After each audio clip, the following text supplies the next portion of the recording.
अस्सलाम वालेकुम dear students, my name is Mohammad Badar. आज हम 10th क्लास चैप्टर नंबर 4 का टॉपिक डिस्कस करेंगे, method of fraction into partial fraction. So we have class is 10th,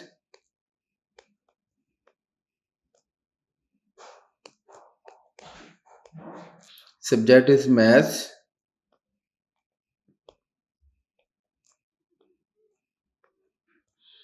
chapter number 4 and topic name is method of fraction into partial fractions.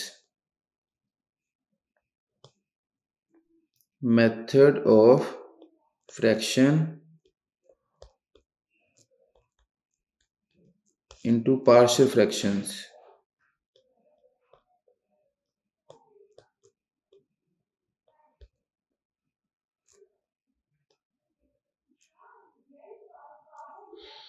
Dear students, method discuss करने से पहले हम लोग दो definition study करेंगे। उसमें जो नंबर 1 है उसका नाम है प्रॉपर फ्रैक्शन। पहले हम डिस्कस करेंगे प्रॉपर फ्रैक्शन क्या होता है। तो boys, a rational fraction of the form n of x over d of x where d of x is not equal to 0, क्योंकि आप जानते हैं डिनोमिनेटर जो है वो मैथमेटिक्स में हम 0 कभी भी नहीं रख सकते, वो अनडिफाइन हो जाता है। तो a fraction in which degree of numerator is less than denominator, for example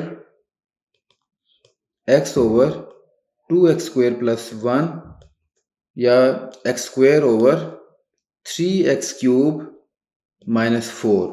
इसमें स्टूडेंट्स आप देख सकते हैं कि जो नोमिनेटर है उसकी डिग्री डिनोमिनेटर की डिग्री से लेस है, तो इसको हम कहते हैं प्रॉपर फ्रैक्शन। इसके बाद जो नंबर 2 है वो डेफिनेशन है इम्प्रॉपर फ्रैक्शन। हम इसको डिस्कस करेंगे कि इम्प्रॉपर फ्रैक्शन क्या होता है।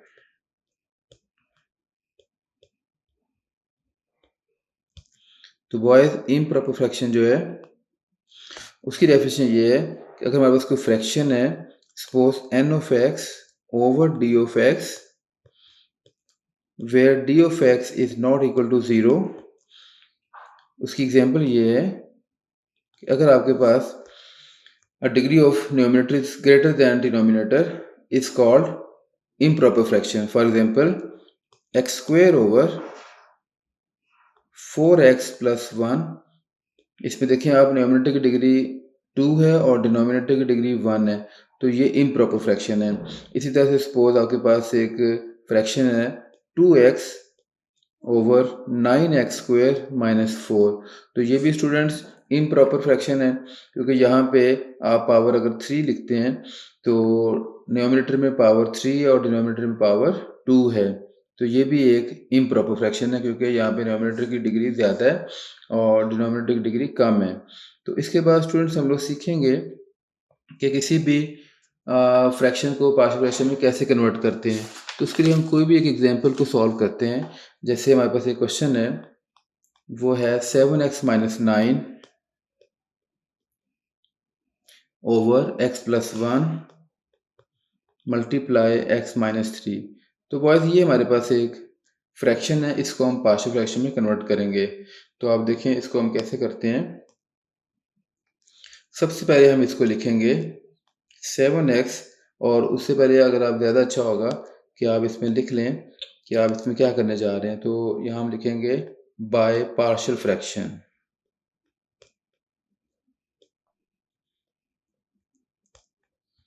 तो ये हमारा फर्स्ट स्टेप होगा। इसमें हम क्या करेंगे, जो हमारे पास क्वेश्चन होगा, जैसे हमारे पास 7x माइनस 9 है, ओवर है x प्लस 1 और मल्टीप्लाई x माइनस 3। तो क्योंकि डिनोमिनेटर में जो हमारे पास फैक्टर्स हैं वो लीनियर हैं, इसलिए हम लोग क्या करेंगे, हम a ओवर जो फर्स्ट फैक्टर है वो लिख लेंगे। उसके बाद जो प्लस b है और उसके नीचे जो सेकंड फैक्टर है x माइनस 3, हम वो लिख लेंगे। तो जितने भी फैक्टर्स होंगे उनको इस तरह लिखते जाएंगे। अगर 3 फैक्टर होते तो हम plus c over third factor को भी लिख लेते और इसको अब इक्वेशन नंबर 1 कर लेंगे। उसके बाद नेक्स्ट स्टेप हमेशा क्या करेंगे, मल्टीप्लाई करेंगे हम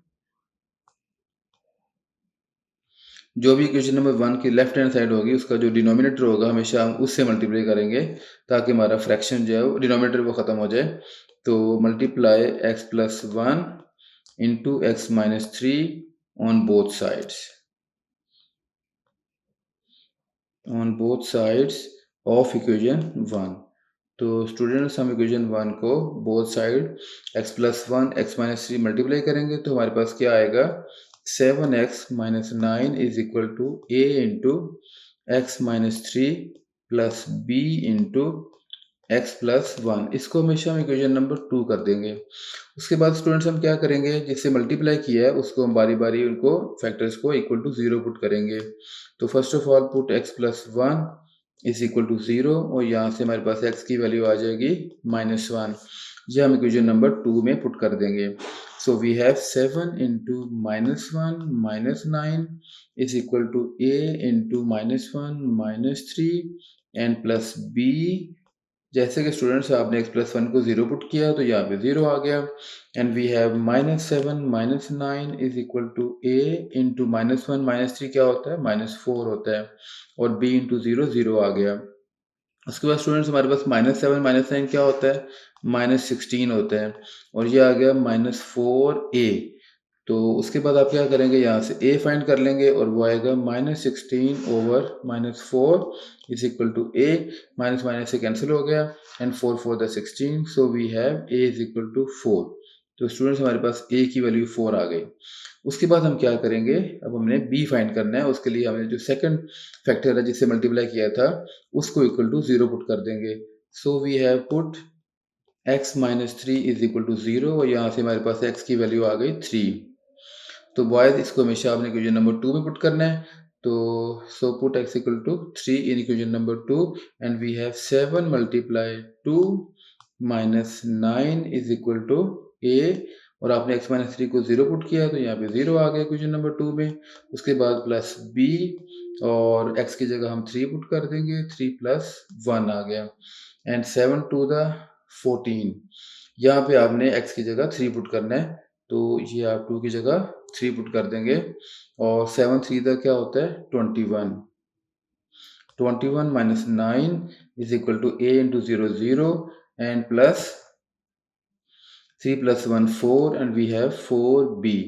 तो बॉयज 21 माइनस 9 क्या होता है 12 होता है and we have 12 is equal to 4b। यहाँ से आपने b फाइंड करना है तो 12 over 4 is equal to b और 4 3 द 12। तो बॉयज हमारे पास b इज इक्वल टू आ गया 3। हमारे पास a की वैल्यू भी आ चुकी है और b की वैल्यू भी आ चुकी है। ये दोनों वैल्यू हम इक्वेशन नंबर 1 में पुट कर देंगे। ओके सो यहाँ पे हम क्या लिखेंगे, putting values of a and b in equation number 1।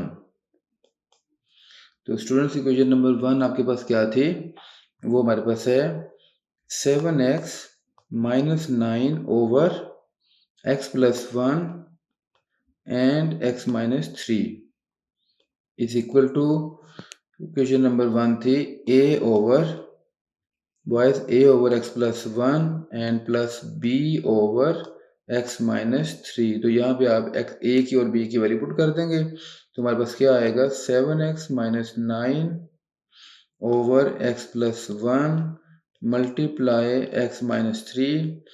a की वैल्यू हमारे पास 4 है तो हम 4 पुट कर देंगे 4 over x plus 1 and we have b is equal to 3 so put b is equal to 3 in equation number 1 and we have 3 over x minus 3। तो dear students ये आपने एक फ्रैक्शन को पार्शियल फ्रैक्शन में convert कर दिया है। तो ये हमारा आंसर है। उम्मीद है आपको समझ आई होगी। Thank you very much. Okay, अल्लाह हाफिज़।